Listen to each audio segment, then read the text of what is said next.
Olá, você está ouvindo Meu Lugar no Mood, o podcast do Museu Diário de Isolamento. O Mood é vinculado ao NEMUS, Núcleo de Estudos sobre Museus, Ciência e Sociedade, alocado no Departamento de Museologia, Conservação e Restauro do Instituto de Ciências Humanas da Universidade Federal de Pelotas. Sediado em território digital, é um museu de virtuais conexões no qual a navegação é potencializada por diálogos. A temporada da vez traz a temática Diversidade de Vivência na Pandemia, com o objetivo de compreendermos e conhecermos múltiplas experiências nesse período de isolamento. Convidamos a todos a fazer parte desse movimento. Fique agora com o episódio de hoje. Olá, sejam bem-vindos ao Meu Lugar no Mood, podcast do Museu Diário do Isolamento. Eu sou Johnny Lugol, eu sou estudante do curso de Museologia, eu sou um homem branco, com cabelo castanho, olhos castanhos e barba. Oi, eu sou a Isadora Costa, eu sou uma mulher negra com os olhos escuros e cabelo preto com algumas mechas loiras. Hoje estamos aqui para conversar sobre o tema Diversidade de Vivências na Pandemia com a Maria da Graça, que vai contar um pouquinho para a gente sobre as suas vivências no período pandêmico. Seja bem-vinda, Maria, muito obrigada por você ter aceitado conversar com a gente um pouquinho e nos conte um pouco sobre você. Oi, boa noite. Então, Maria, sou uma mulher branca de 47 anos, cabelos mechados e pronta para a nossa dinâmica, nosso grupo, nosso trabalho.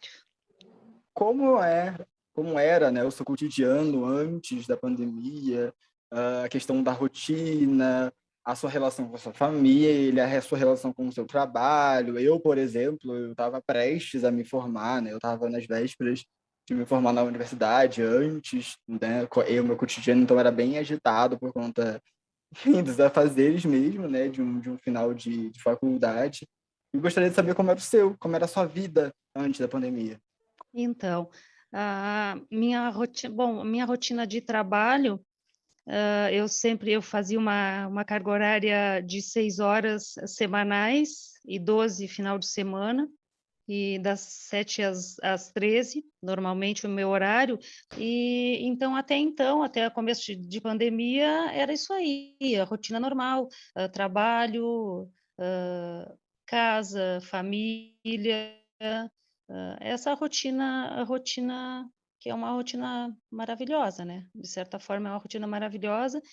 E então, com essa função da chegada da pandemia, essa situação que nos pegou de surpresa, assim, né? Nos assustou, né?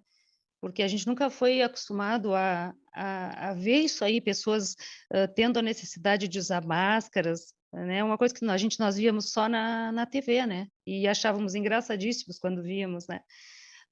Japão, enfim, na China, onde usavam sempre, né, em função da poluição e tudo mais, e quando chegou para nós foi uma coisa muito estranha, a gente até tinha vergonha de usar a tal da máscara, né, e hoje em dia a gente não fica sem ela, né, porque precisamos, né.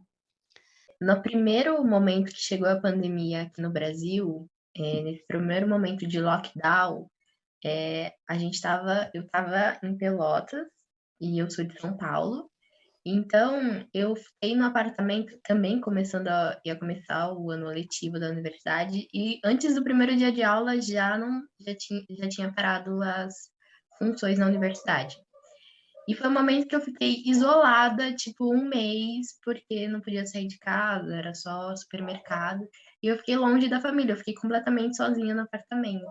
E isso foi bem marcante para mim, porque a gente não sabia quanto tempo ia durar, e esse processo de usar máscara, e de não poder viajar também, porque os voos estavam cancelando. Então, como foi para você esse primeiro mês assim da pandemia? Esse primeiro momento que chocou todo mundo? Eu lembro que foi uma coisa meio que atropelando, assim, no serviço, no meu emprego, né? Porque eu trabalhava, como eu falei no começo da conversa, o horário de 6 horas, das 7 às 13, e simplesmente a minha chefia, como precisou aquela função, né, teve que afastar o pessoal do grupo de risco, né? E eu tinha um colega de 60 a mais, que trabalhava na noite, e aí meio que eu já organizada no meu horário do dia, né? A minha vida organizada, tudo em base nesse meu horário das 7 às 13. E a minha supervisão chegou sem direito de escolha, né? Meio que impondo que eu teria que fazer o horário da noite para substituir este colega, porque tinha que se afastar, enfim, né? Por protocolo de segurança. E eu fui, e aí foi uma certa bagunça na minha vida, assim, porque trabalhar noite sim, noite não, que é 12 por 36, eu pegava 7 das 19 horas e saía outro dia às 7 da manhã ou à 1 da tarde, porque às vezes a gente emendava 18 horas direto em função de que tinha testado, porque tu dava um espirro, fazia uma tosse e eles já afastavam os funcionários, né? Porque realmente, como eu digo, é lidando com o inimigo, né? Desconhecido, tu não sabe, né? Tu não sabia, na verdade, né? E até hoje, né? Eu entendo que ainda estão estudando sobre, mas ninguém sabe bater o martelo do que realmente é esse vírus, né? E então foi assim, impactou na minha família de maneira que porque eu nunca quis trabalhar de noite, nunca foi a minha intenção trabalhar de noite, e eu acabei me obrigando a trabalhar, né? Aí teve descontentamento em casa, em função, né? Porque eu fico uma noite sim, uma noite não. Então eu durmo uma noite em casa, outra noite eu não durmo, entendeu? E aí, quando eu chego em casa no outro dia, eu durmo e a minha família está em atividade. Então, é coisas assim. Mas tudo foi se ajustando, assim, né? Porque tem que se ajustar, né? Eu acho que nós, seres humanos, a gente tem realmente essa capacidade de se adaptar, né? A gente tem esse instinto nosso de se adaptar. Mas eu gostaria de saber, Maria, o que era de fato a sua função, né? Aonde você atuava, qual era o lugar de atuação? Parece que era uma questão hospitalar, né? Explica pra gente o que você fazia dentro desse ambiente. Sim, eu sou linha de frente do hospital, né, onde trabalho, e então a recepção, né? Não passava por mim os pacientes. E então tu tinha contato direto, assim, então, porque na verdade a área técnica tem contato, é dito, né, que a área técnica tem contato direto com com o paciente, né, contato, porque toca, porque verifica sinais, enfim, e enquanto recepção ela faz a ficha, mas não é só isso, só fazer a ficha, porque o paciente senta ali na tua frente, tu conversa com o paciente, tu faz perguntas para o paciente, então tu fica olho no olho, né? E no começo, sim, aí botaram as máscaras, depois de um tempo já deram os óculos, porque pelo contato das gotículas, né? Porque tu é a recepção, tu tá com o cliente sentado na tua frente, a tua distância sei lá, talvez 1 metro e pouco de distância entre a cadeira do cliente e a cadeira do atendente, né, do recepcionista. Então, aí tu vai lá no fundo passar um recado para um paciente que o familiar lá na frente te pediu. Então, eu tinha contato direto, assim, com os pacientes, como até hoje tenho, né? Hoje em dia, não sei se a gente acostumou com tanto tempo com essa pandemia, que tu acaba sabendo lidar, aprende a lidar, né? Nesse primeiro momento de lidar no ambiente de trabalho com o vírus, com medo, porque a gente não tinha vacina, a gente não tinha nenhuma noção do que estava por vir. E você, na sua fala, deu para entender que você ficou todo o período da pandemia sendo linha de frente, sendo recepcionista. Foi esse processo para você ao longo de todo esse período? Nós precisamos, como a gente estava muito assustado com essa função toda, como todo mundo, né? Estava todo mundo assustado com o que estava acontecendo, assim, por não saber do que realmente se tratava, como tu falou, não existia vacina, existia só os cuidados que tu tinha que ter e que te diziam que tu tinha que ter, que era a máscara, que era as luvas, enfim, que lavar várias vezes as mãos, o álcool gel, enfim. E então, o que a gente precisou? Como o meu esposo também é da área da saúde, ele é enfermeiro, o que que a gente precisou, tentando proteger os filhos em casa, assim, né? Porque a gente precisou seguir trabalhando e tá tudo bem, tá certo, a gente precisava seguir trabalhando. Eu preferia estar trabalhando do que em casa, né? Com tudo isso, eu preferia estar trabalhando, só que isso aí tinha um medo de trazer para casa esse desconhecido, né? Então, o que que nós chegamos, conversamos e chegamos a uma conclusão. O que a gente tentou fazer? A gente conseguiu com uma amiga um lugar onde ficar, tomar banho, lavar nossas roupas, sapato, deixar os sapatos. Então, nós sempre tínhamos troca de roupa nesse lugar, onde foi nos ofertado, né, por uma amiga, né, podemos dizer assim, porque quem empresta uma casa é uma amiga, né. E assim nós usávamos para antes de quando nós íamos trabalhar, nós tomávamos banho na casa, aí a roupa já estava lavada lá, deixava na casa, íamos trabalhar. No outro dia de manhã, meu esposo me pegava, nós voltávamos na casa, tomávamos o banho, botava a roupa para lavar e mantinha a roupa ali. E outro dia a mesma coisa. Então, uma coisa muito desgastante, assim, porque tu não sabe como lidar com isso, assim, tu só sabe que tu não pode trazer para casa porque tu tem que proteger teus filhos, tua família, né? E nós no meio de tudo isso, porque nós trabalhando diariamente, né? Parece, Maria, pelos seus relatos, eu estou até conjecturando aqui, a pandemia, ela roubou a sua rotina, querendo ou não, né? Eu acho que de todo mundo, né?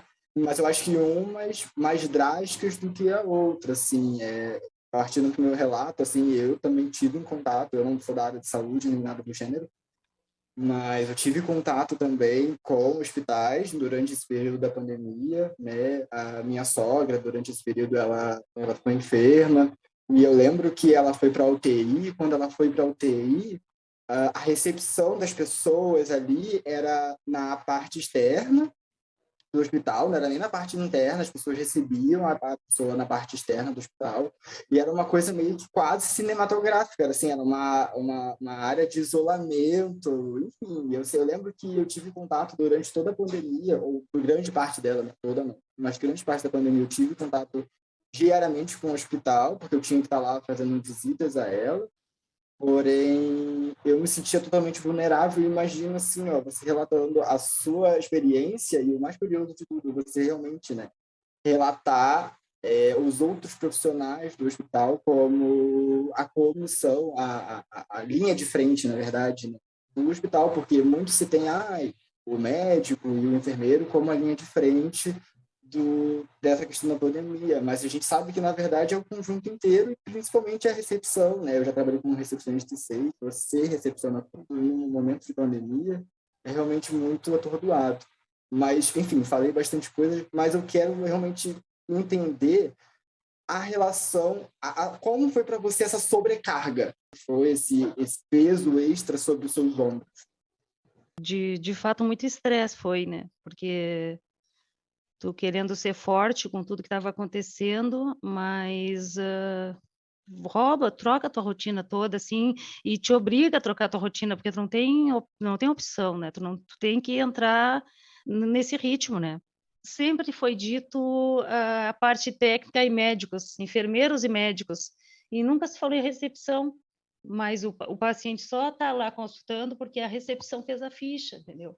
Eu me lembro que nós falávamos muito sobre isso também, que só falavam no enfermeiro, nos enfermeiros e nos médicos, né? Não é um conjunto realmente, sabe? Somos nós ali na frente dando o tapa inicial, porque eles só vão atender e evoluir o paciente ali no sistema, porque a recepção, porque a linha de frente colocou. Eu fui um acompanhante durante esse período, né, da pandemia, como eu já relatei aqui.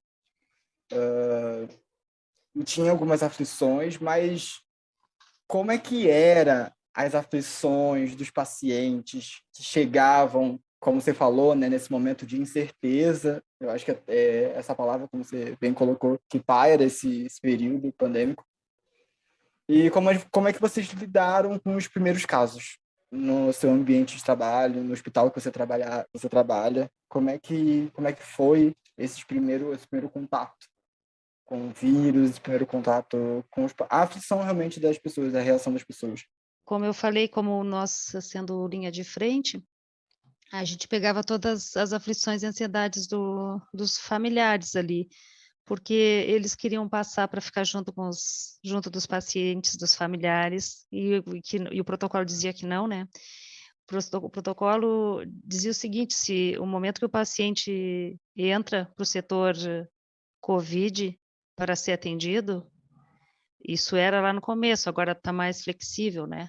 Mas no começo o paciente entrava para ser atendido e dali ou ele ia para uma maca dentro do hospital, ou ele ia para dentro do hospital propriamente dito, para uma UTI, e o familiar que estava na frente nunca mais, né, nunca mais via, não podia tocar, não podia ver, não podia se despedir, não podia nada.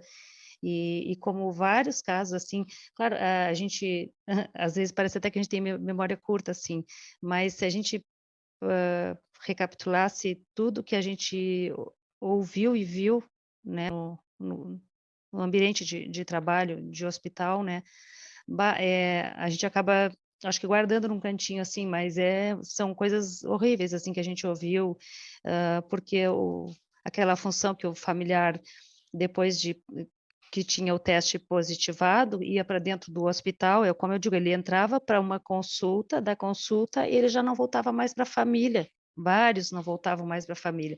Dali eles iam para uma UTI, afundando de minuto em minuto e morrendo, né, e aí eles eram entregues a como se falava, num saco fechado lacrado, que tu que tu não e onde o familiar não só recebia, assim, não podia fazer um velório digno para te despedir do teu ente querido, né. Então isso causava muita tristeza, assim, né, porque os familiares cobravam, por que que não podiam olhar o familiar que queriam, aí choravam e é bem foi bem, assim, bem triste mesmo, assim, né. Você nos contou um pouco de como essa rotina, essa sobrecarga que você sentiu e ainda tendo que lidar com o luto, em constante, momento na sua vida de outras pessoas e ainda tendo que lidar com tudo isso. Você era linha de frente, você estava vendo isso como ninguém pode relatar, assim, seu relato é bem forte e bem necessário nesse momento.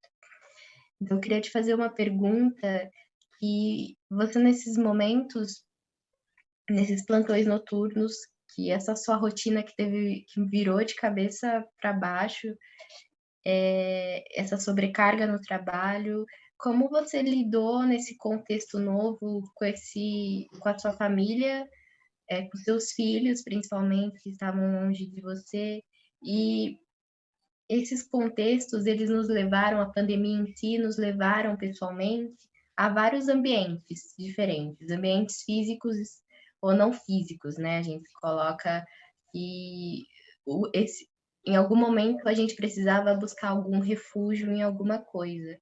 E nesse momento de isolamento, onde foi esse seu ambiente de refúgio nesse sentido?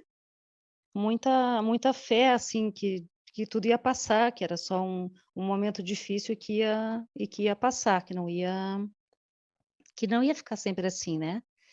E a gente se agarrava muito em orações para que tudo desse certo, assim, que ia dar certo, né, que era só a gente ia aprender a lidar e que ia dar certo, mas que ia se perder muitas vidas, assim mesmo, que estava sendo visto isso aí mesmo, que as pessoas houve uma devastação nas famílias, assim, né, devastação, a palavra, assim, porque teve famílias que morreram desde o avô até o neto, né, uma coisa absurda, assim, sabe.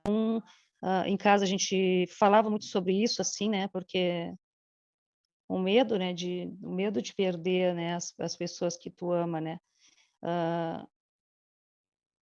a minha mãe mora em Arroio Grande, em outra cidade, no caso, e o medo que eu tinha de ir para vê-la, assim, a gente até ia, mas, tinha medo de chegar perto dela, como a gente fica bastante tempo sem se ver, eu chegava lá e não podia dar um abraço nem nada nela, né? E eu sou muito do toque, eu sou de abraçar, de beijar. Então, isso é uma coisa que realmente deixava a gente bem ruim, assim, né? Mas, mas devagar foi se organizando, a gente se juntava, eu e ela fazia o chimarrão dela, eu o meu, e a gente mantinha uma certa distância no pátio de casa, ela tomando o chimarrão dela e eu o meu, enfim, as rotinas que tu foi implantando conforme necessidade, né? E nossa família, graças a Deus, né? Eu sempre digo isso, não teve, nós tivemos vários conhecidos, assim, porque eu acho que todo mundo vai ter que falar dessa pandemia, ou porque perdeu um familiar, ou um amigo, ou um conhecido, né? Todo mundo perdeu alguém. Então, graças a Deus, na nossa família, não se perdeu ninguém de fato direto, assim, de familiar direto, assim. Claro, no caso, como eu falo, alguém vai ter sempre todo mundo vai ter uma história para contar de algum conhecido, conhecidos vários, assim, pessoas que eu prezava bastante, assim, que acabaram falecendo e que tu não queria aceitar, né? Porque não é possível, assim, né? Que ficou a tristeza, assim, de pessoas que tu não pôde te despedir, tu não pôde dar tchau, que tu foi numa semana, tu viu a pessoa, na outra semana a pessoa não existia mais, só existe a história da pessoa, assim.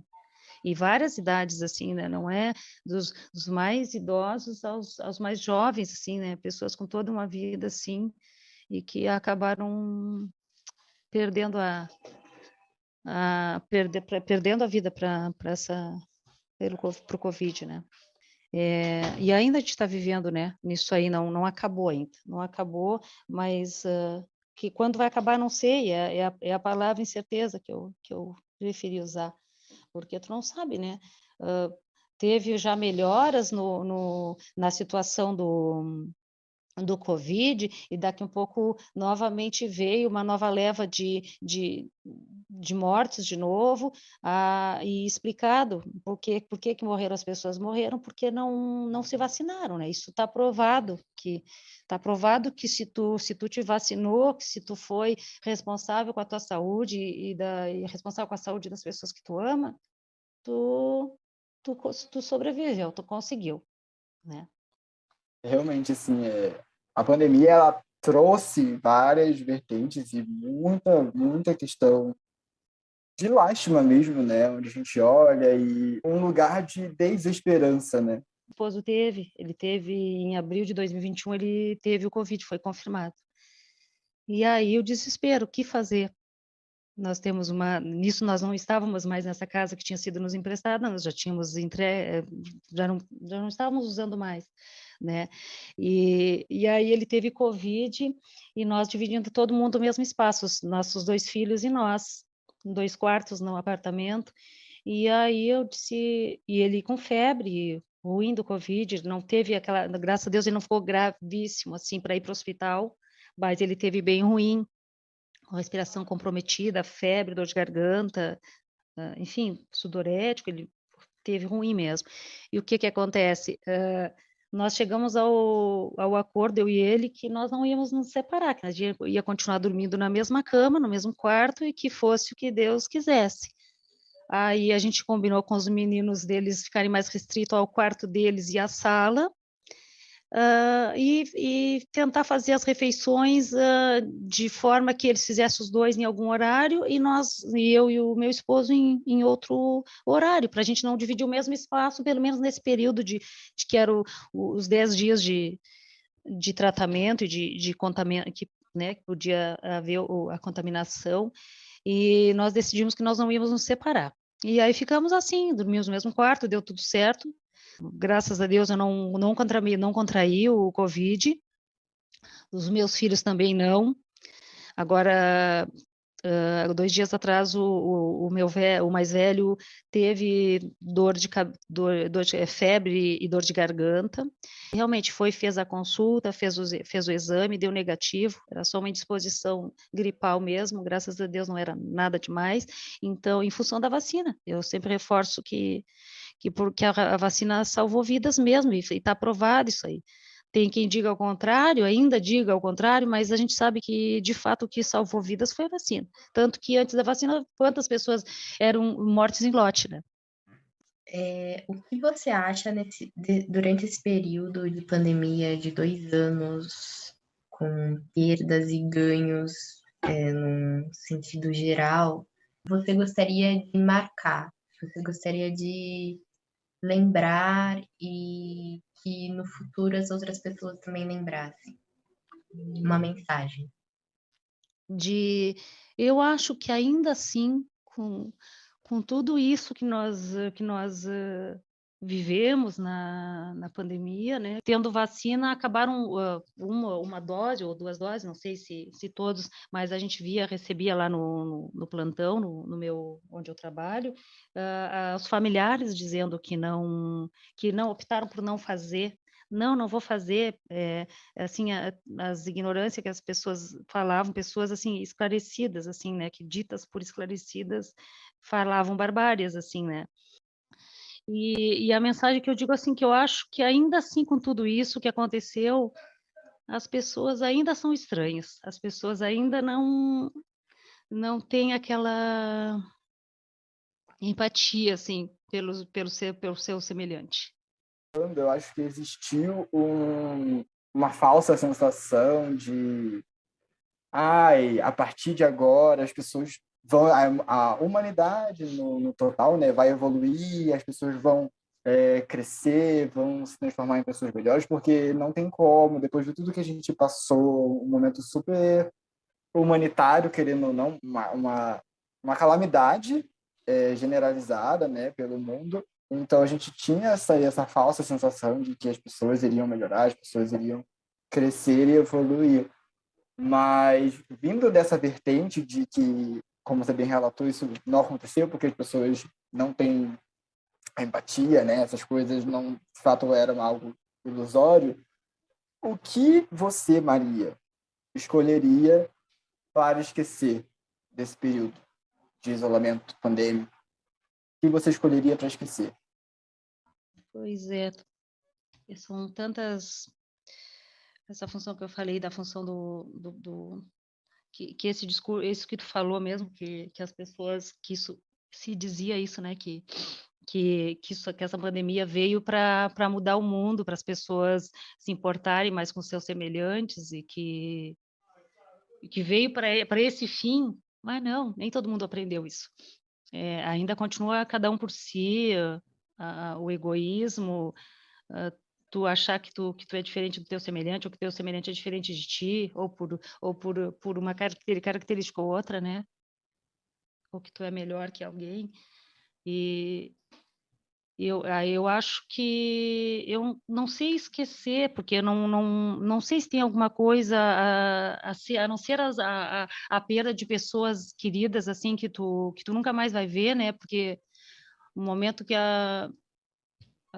quando tu nunca vai, tu parou de ver a pessoa, nunca mais vai ver em função disso aí, em função de uma pandemia que de certa forma poderia ter tomado, depois de um tempo, outro rumo e não tomou pela ignorância das pessoas mesmo, né? E esquecer, não sei, esquecer não. Eu só não queria esquecer, eu não queria ter perdido pessoas que perdi, pessoas que eu conheci, assim, agora recentemente mesmo.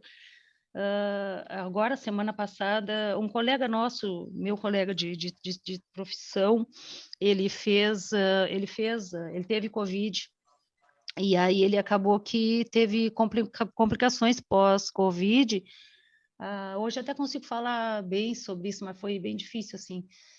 Ele tem 2 filhos pequenos, uma menininha de 9 meses e um menininho de 4 anos, e ele, 37 anos, e ele acabou vindo a falecer semana passada, em função de consequência do Covid, porque ele era um paciente crônico, assim. Ele vacinou, fez tudo, e ele acabou. Eu me envolvi direto com ele no hospital, assim, eu ia vê-lo sempre, ficava de mão com ele conversando, e a necessidade que ele tinha de sobreviver a tudo isso que passou. Foram 2 meses de tormento, assim, para a família dele, assim, uma coisa muito triste, porque é muito jovem, deixou filhos precisando tanto dele, né? E ele tinha muita gana de voltar à vida, de ver os filhos crescer e não teve essa oportunidade. Então isso foi muito, muito triste, foi. Então eu queria ter esquecido a avó. Fico emocionada, assim, eu não queria que ele tivesse morrido. Isso impactou, isso mexeu muito comigo. A morte dele, assim, foi muito triste, assim. Até hoje eu não acredito, assim, porque ele tinha muita gana de voltar a trabalhar, vontade de brincar com os filhos, como ele falava, ele era uma pessoa coração muito bom, assim, sabe?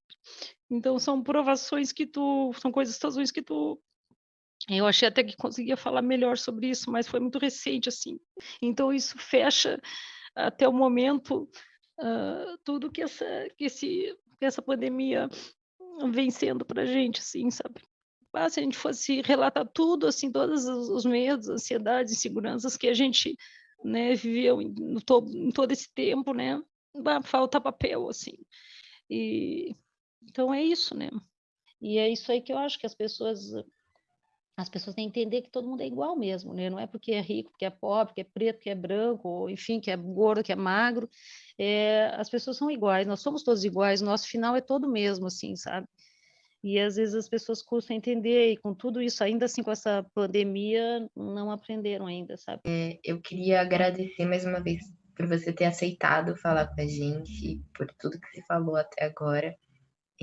A gente pede desculpa se você não se sentiu à vontade com uma pergunta, mas te ouvir foi importante. É doloroso esse sentimento de luto que ficou entre todos nós nesse momento. E a sua fala tangencia tudo isso.